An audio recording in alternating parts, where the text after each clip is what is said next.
The invitation arrived in my mailbox, not as a guest, but as a service provider.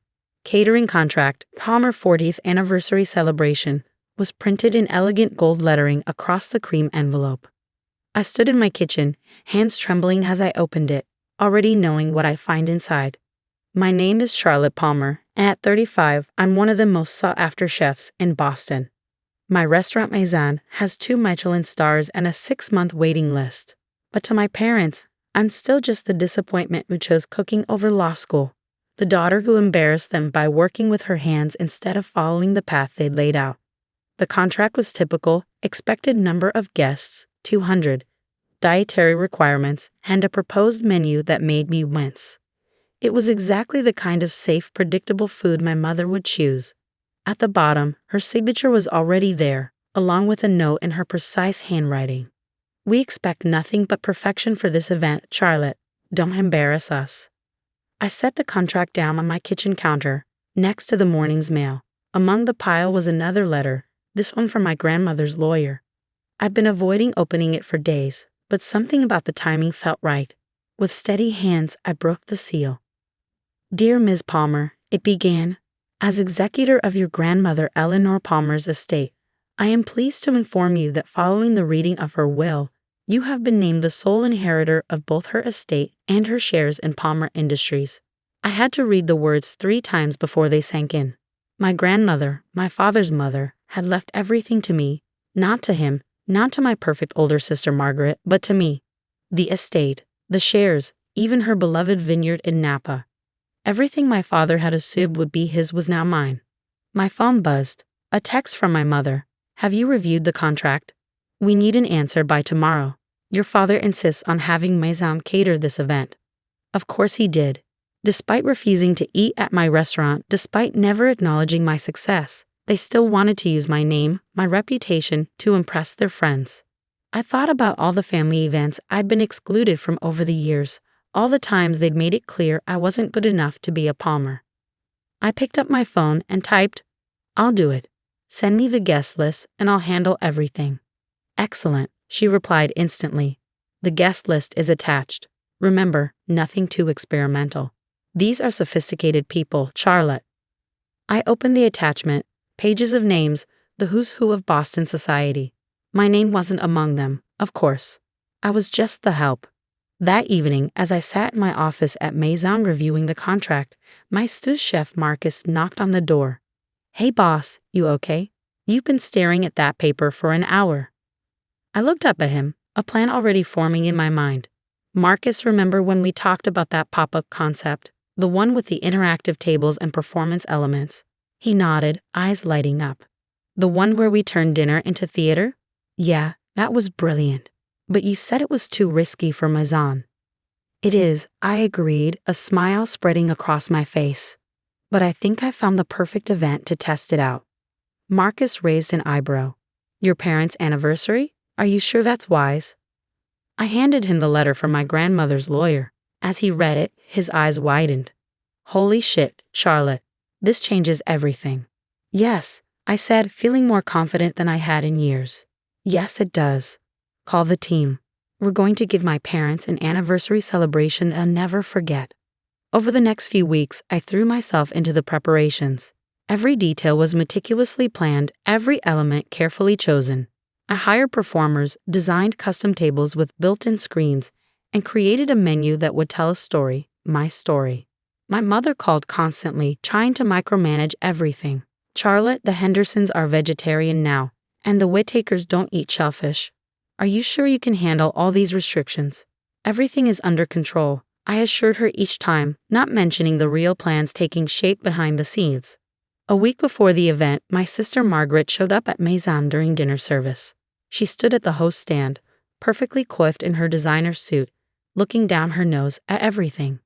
"Charlotte," she called across the dining room, ignoring the stares from other guests. "We need to talk about the anniversary party." I led her to my office, closing the door behind us. "What's wrong, Margaret?" "Mother is worried you're going to try something unconventional," she said, examining her manicure. "She's heard rumors about some of your more experimental dishes. This needs to be a proper society event, not one of your artistic statements." I smiled, thinking about what was coming. Tell Mother not to worry. This will be exactly the kind of event this family deserves. Margaret gave me a suspicious look but left without further argument. As I watched her walk away, I felt a moment of doubt. Was I really going to do this? Was I really going to use my parents' anniversary to make a point? Then I remembered all the missed birthdays, the cold shoulders at family events, the constant reminders that I wasn't good enough. Yes, I decided. Yes, I was. The day of the event arrived, and I arrived at the venue early with my team. The ballroom of the Four Seasons was transformed according to my vision. Interactive tables with embedded screens, hidden projectors, and a specially designed sound system. Everything was perfect. My mother arrived for the final inspection, her face pinched with worry. "Charlotte, what are all these screens for?"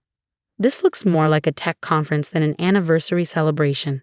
"Trust me, Mother," I said, my voice steady. "Everything has been planned to perfection. Just like you wanted." She didn't look convinced, but it was too late to change anything. The guests would be arriving in a few hours, and the show I'd planned was about to begin.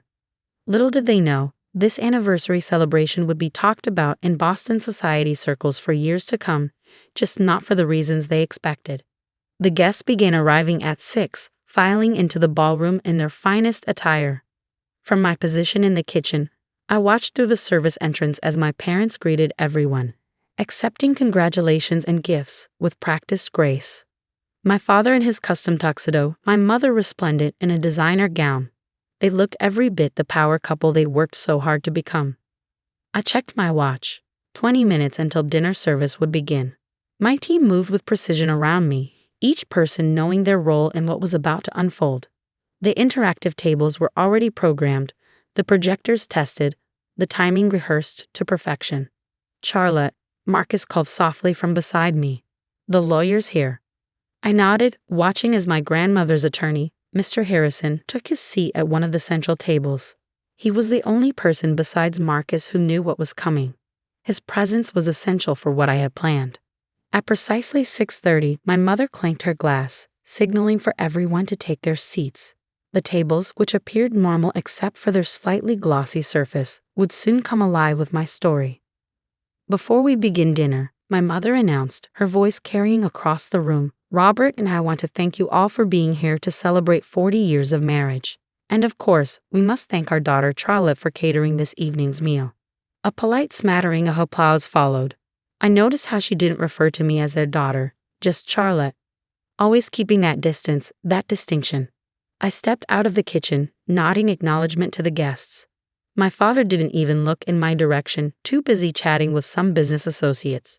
Margaret sat at the family table, perfectly poised, occasionally glancing at me with barely concealed disdain. The first course arrived, a seemingly simple dish of heirloom tomato soup. As the bowls were placed before each guest, the table suddenly illuminated. Projected onto the glossy surface were images of my childhood, family dinners where I sat alone at the kitchen counter while they entertained in the dining room, holidays where I was relegated to helping the staff rather than joining the celebrations. Murmurs rippled through the crowd as the images played out. My mother's face tightened, but she couldn't say anything without causing a scene. "This soup," I announced, my voice clear and strong, "is made from tomatoes grown in my grandmother Eleanor's garden. The same garden where she taught me to cook while everyone else was too busy to notice I existed." The second course brought more revelations. As waiters served perfectly seared scallops, the tables showed my graduation from culinary school, an event my parents hadn't attended. Alongside it played clips from my restaurant's opening night, reviews from food critics, and a ceremony where I received my first Michelin star. "Your scallops are paired with a sauce made from wine produced at Eleanor Palmer's vineyard," I explained, watching my father's face carefully. The same vineyard that, along with her entire estate and shares in Palmer Industries, she left to me in her will. The room went silent. My father's head snapped up, his face draining of color. My mother's wine glass froze halfway to her lips. "What did you say?" my father demanded, standing up so abruptly his chair scraped across the floor. Mr. Harrison chose that moment to stand, clearing his throat. "What your daughter says is correct, Mr. Palmer. Your mother's will was quite clear. Everything, the estate, the vineyard, and her 30% controlling interest in Palmer Industries was left to Charlotte." The ballroom erupted in whispers. My father's business associates exchanged significant looks. They knew what this meant. With my grandmother's shares, I now had significant control over the company he'd spent his life building. "This is ridiculous," Margaret burst out, her perfect composure cracking. "There must be some mistake. Why would grandmother leave everything to her?" I smiled, signaling for the next course to be served. "Because, Margaret, while you and Dad were too busy running the company to visit her, I spent every Sunday cooking with her, listening to her stories and sharing her love of food. She saw me even when none of you did." As the main course arrived, a perfectly aged ribeye with truffle butter, the tables displayed one final set of images, my grandmother and me in her kitchen, both of us laughing as we cooked together. Her last Christmas, when she insisted on having dinner at my restaurant instead of the family mansion. The day she first tasted my food and cried, saying she was proud of me. "Your main course," I announced, my voice steady despite the emotion threatening to overwhelm me, "is served with vegetables from Eleanor's garden and wine from her vineyard." She always said that good food brings people together, but only if they're willing to sit at the same table as equals. My father remained standing, his face a mask of barely controlled rage. "Charlotte," he growled, "we need to discuss this. Now." "No, Dad," I replied calmly. "We don't. Everything has already been decided. The papers were signed this morning. But don't worry, I won't run the company the way you did. I believe in giving people a chance to prove themselves, regardless of whether they fit into some predetermined mold." The rest of dinner service continued in tense silence, broken only by the quiet murmurs of guests trying to process what they'd witnessed. My mother sat rigid in her chair, barely touching her food. Margaret kept shooting venomous looks in my direction, while my father seemed to age years before my eyes. As dessert was served, a deconstructed apple pie, my grandmother's recipe, I made one final announcement. In honor of my grandmother's memory and her belief in nurturing talent wherever it's found, I'm establishing a culinary school scholarship program. The Eleanor Palmer Foundation will provide full funding for aspiring chefs who, like me, might not fit society's expectations but have the passion and drive to succeed. I watched as my words sank in. This wasn't just about inherited wealth or company shares. This was about changing the narrative, about creating opportunities for others who might have been overlooked or dismissed. The evening ended earlier than planned, guests making polite excuses to leave as the tension in the room became unbearable. As the last of them filed out, my father finally approached me, his face ashen. "You've ruined everything," he said, his voice barely above a whisper. "Was that your plan? To humiliate us in front of everyone we know?" I met his gaze steadily. "No, Dad.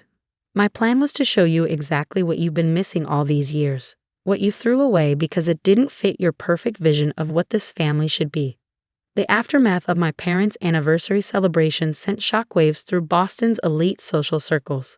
The story spread quickly, how Charlotte Palmer, the outcast chef daughter, had inherited her grandmother's fortune and used her parents' own anniversary to reveal it. The morning after, I sat in my office at Maison reviewing the paperwork Mr. Harrison had prepared. The ownership transfer was complete.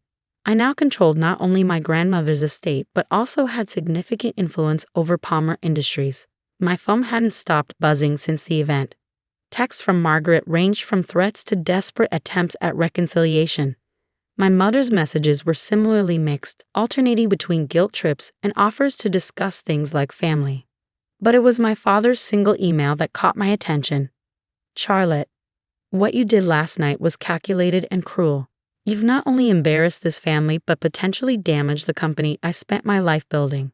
If this was revenge, congratulations. You've succeeded. Your father." I read it twice before clicking reply. "Dad, this wasn't about revenge. It was about showing you what you threw away, not just with me, but with your own mother. While you were busy building your empire, you missed what was happening in your own family. Grandmother saw it. That's why she made the choice she did. I don't plan to damage the company. Unlike you, I believe in giving people chances. Come by Maison tonight at 8 if you want to talk about the future. Charlotte." To my surprise, he showed up. I watched through the kitchen window as he entered the restaurant, looking uncomfortable and out of place. He'd never set foot in Maison before, had never tasted my food or acknowledged my success. I led him to a private dining room where I prepared a simple meal, his mother's recipes, the comfort food she used to make when he was young. As he sat down, I noticed how old he suddenly looked, how tired. Your grandmother, he said finally, staring at the bowl of beef stew I placed in front of him. She used to make this every Sunday. I know, I replied softly. She taught me. She told me stories about you while we cooked. How you loved this stew, how you'd help her in the kitchen before the business took over your life. He took a bite, and I saw his hands shake slightly. It tastes exactly the same, he whispered. She wanted you to have more than just the business, Dad. She wanted you to remember what it was like to care about something beyond success and status. That's why she left everything to me, not to hurt you, but to make you stop and think. Over the next 2 hours, we talked more than we had in years. He told me about his own dreams of becoming a chef before his father pushed him into business. I shared stories about grandmother that he'd never heard, moments he'd missed while chasing his definition of success. I don't expect forgiveness, he said as the evening wound down. What we did to you, how we treated you, it was wrong. I'm not looking for apologies, I replied. I want change, real change, starting with how Palmer Industries treats its employees, how it views success. He nodded slowly. And how do you propose we do that? First, we establish the Eleanor Palmer Foundation properly, not just culinary scholarships, but programs for employees' children, support for small businesses, community outreach. Then we look at the company culture. No more promoting people just because they fit a certain mold. To my surprise, he didn't argue. Instead, he asked, "Will you teach me?" "Teach you what?" "How to cook," he said, looking almost embarrassed. "These recipes, your grandmother's recipes. I'd like to learn." That was 6 months ago. Now, every Sunday, my father comes to Mazam early before we open. We cook together, and sometimes he tells me stories about his mother that I never knew. Margaret eventually came around, especially after I offered to teach her too. She's actually quite good with pastries, though she'd never admit it to her society friends. My mother took longer to accept the changes, but even she has started attending our Sunday cooking sessions. Last week, she asked me to teach her how to make grandmother's apple pie. The Eleanor Palmer Foundation is thriving. We've already provided scholarships to 15 aspiring chefs, and our community programs are making real differences in people's lives. Palmer Industries is changing too, slowly but surely becoming a company that values more than just the bottom line. As for me, I'm still running Maison, still creating and experimenting. But now, when I look out into my dining room, I sometimes see my family there, enjoying my food, being part of my world. It's not perfect. We still have our moments of tension, our old habits that die hard. But last night, as I watched my father carefully chopping vegetables in my kitchen, his tie tucked into his shirt to keep it clean, I realized something. Sometimes the greatest revenge isn't about hurting those who hurt you. Sometimes it's about giving them a chance to change, to see the world differently, to taste what they've been missing. My grandmother understood that. That's why she left me her legacy. Not to divide the family, but to give us a chance to come together again, around a different kind of table.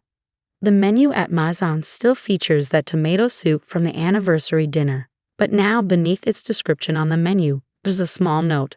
From Eleanor's Garden, where every meal tells a story and every story deserves to be heard. It's become our most popular dish. The annual Henderson Towers residents meeting always doubled as my parents' chance to flaunt their wealth. The penthouse's floor-to-ceiling windows showcased Manhattan's skyline as elite residents gathered to discuss building matters and their children's successes. Michael just bought his second Hamptons estate, Mrs. Peterson bragged about her son. Only 32 and already managing billions. My father, James Henderson, beamed from his position at the head of the table. As the building's owner and top real estate developer in New York, he loved these moments. Speaking of property, he turned to me, sitting quietly in the corner. Rachel's still in that tiny apartment in Queens, isn't she? I checked my phone discreetly, ignoring the knowing smirks around the table. Being the failed Henderson daughter was a familiar role. Not everyone can afford Manhattan, Mom added, adjusting her diamonds. Though if she joined Henderson Properties instead of wasting time with that, what was it, dear? Tech company. Urban Infrastructure Solutions, I said softly, watching another message pop up on my screen. Transfer complete. All systems ready. Another startup that's going nowhere, Dad laughed.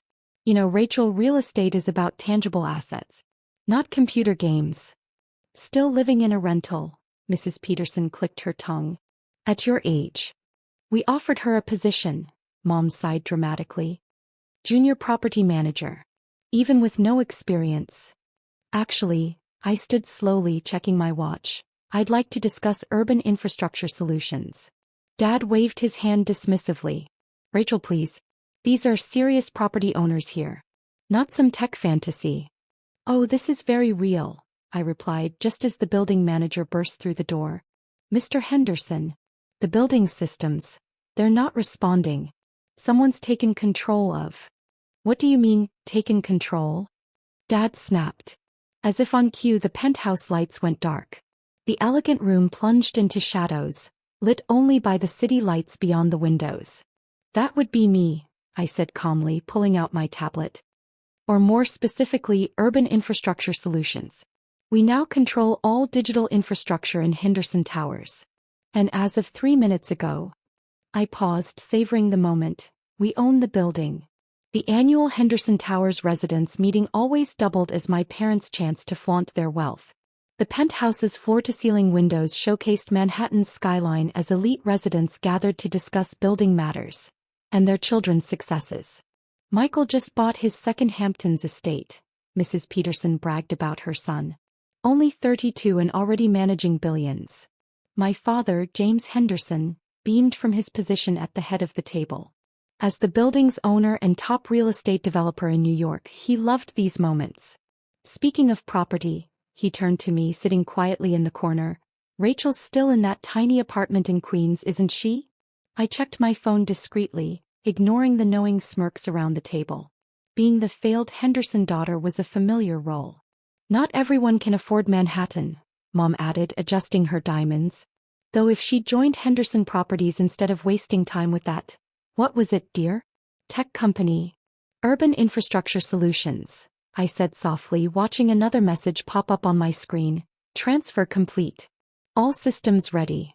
Another startup that's going nowhere, Dad laughed. You know, Rachel, real estate is about tangible assets, not computer games. Still living in a rental, Mrs. Peterson clicked her tongue. At your age.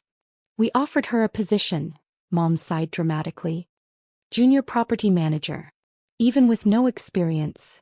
The Henderson name alone could have opened doors, Dad added. But no, you had to be independent. And look where that got you, a one-bedroom in Queens while your brother manages our Dubai portfolio. Remember when she tried to pitch us that smart building nonsense last year? Mr. Wilson, another resident, chuckled. What was it? Automated everything? Digital infrastructure management. I corrected quietly, checking another message. Secondary systems locked. Awaiting command. Yes, because light switches are so complicated. Mom rolled her eyes. Honestly, Rachel, it's time to face reality. You'll never own property in this city. Not without our help. Real estate requires understanding value, Dad lectured. Hard assets. Things you can touch. Not this virtual fantasy world you live in. Actually, I stood slowly checking my watch. I'd like to discuss urban infrastructure solutions. Dad waved his hand dismissively. Rachel, please. These are serious property owners here. Not some tech fantasy. Oh, this is very real, I replied just as the building manager burst through the door. Mr. Henderson. The building systems. They're not responding. Someone's taken control of. What do you mean, taken control? Dad snapped. As if on cue, the penthouse lights went dark. The elegant room plunged into shadows, lit only by the city lights beyond the windows. That would be me, I said calmly, pulling out my tablet. Or more specifically, urban infrastructure solutions. We now control all digital infrastructure in Henderson Towers. And as of 3 minutes ago, I paused, savoring the moment. We own the building. What nonsense is this? Dad fumbled for his phone. Martin, get maintenance up here now. They can't help, I said, tapping my tablet. The emergency lights flickered on, casting an eerie glow. Every system, elevators, security, climate control, even the door locks, runs through our platform now. Impossible, Mom whispered. This building is 20 years old and desperately in need of modernization, I finished. Remember that routine system upgrade you approved last month? the one that was too technical to review personally. The building manager was frantically pressing buttons on his control panel. All systems are locked out. Even the backup generators aren't responding. Because they're responding to me, I smiled, turning on the presentation screen. Urban Infrastructure Solutions didn't just upgrade your systems. We bought them. And according to the contract you signed, ownership of core infrastructure equals ownership of the building. Dad's face went from red to white. The contract. I never. You did, I corrected. Page 394, subsection 7. Transfer of digital infrastructure control constitutes transfer of physical asset management. You taught me to hide the important bits in the fine print, remember? This is absurd. Mrs. Peterson stood up. I'm calling my lawyer. Better walk down 40 floors to meet them, I replied, tapping my screen. I just locked all the elevators. The room erupted in chaos as the city's elite realized they were trapped in their own building. Mom clutched her pearls, probably calculating their value for bail money. The property deed, Dad sputtered. The bank. Check your accounts, I suggested. The ownership transfer was completed 3 minutes ago, along with all Henderson Properties holdings in Manhattan. The aftermath and power shift. The next morning I sat in my father's former office, now mine, on the top floor of Henderson Towers, watching the sunrise over Manhattan. The building's systems hummed smoothly under Urban Infrastructure Solutions control, every kilowatt of power, every elevator movement monitored on my screens. Ms. Henderson, I mean Ms. Carter, my father's former assistant, now mine, entered nervously. Your parents are in the lobby. Third time since dawn. I glanced at the security feed. Mom had traded her Chanel for last year's Dior, her version of looking humble. Dad clutched a thick folder of legal documents. Let them up, I said, turning back to the skyline. And Janet? It's still Ms. Henderson. I kept the name to make this moment sweeter. They entered like trespassers into the office Dad had ruled for 30 years. The massive mahogany desk, the model skyscrapers, the wall of real estate awards. All mine now. The real estate commission, Dad blurted. They won't accept this hostile takeover of a landmark property. Already handled, I replied, not turning around. Urban Infrastructure Solutions now manages their building systems too. Amazing how quickly minds change when their elevators might malfunction. Rachel, please, Mom stepped forward. Your father has prepared some papers. A compromise. We could stay on as consultants. Like you kept me on as a junior manager? I finally turned to face them. Or did you forget firing me after 2 weeks because I didn't understand real estate? Dad sank into a visitor's chair, the same one he'd made countless developers squirm in for decades. We were trying to teach you business. Congratulations, I smiled. It worked. My phone buzzed with updates. Chicago properties secured. West Coast transition complete. All Henderson access revoked. The other property owners are filing suit. Mom tried, her socialite brain searching for leverage. A class action. With what money? I asked sweetly. Their building revenues? The ones now flowing through our systems? Check the accounts. Dad's face went ashen. You didn't. Digital infrastructure means digital payments, I confirmed. Don't worry, they can apply for maintenance allowances. After our security audit. The tenants. Mom whispered. They'll never accept. Already messaged them all personally, I cut in. Funny thing about modern tenants, they prefer buildings with smart technology. Not ones running on Dad's 1990s systems. My tablet chimed, another victory. Oh look, I turned the screen toward them.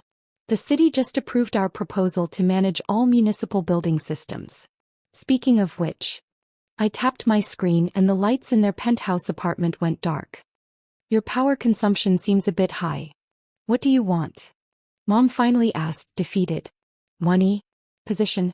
Name on the buildings. I have all that now, I replied. The real question is, what do you want?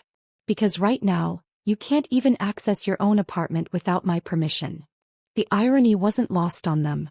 Dad slumped further, his folder of legal papers falling to the floor. That speech you gave at my college graduation, I said quietly. About how I'd never own property in this city. Rachel, we were trying to motivate you. Mom started. Well, now I own your properties, I cut her off. All of them. And that tiny apartment in Queens?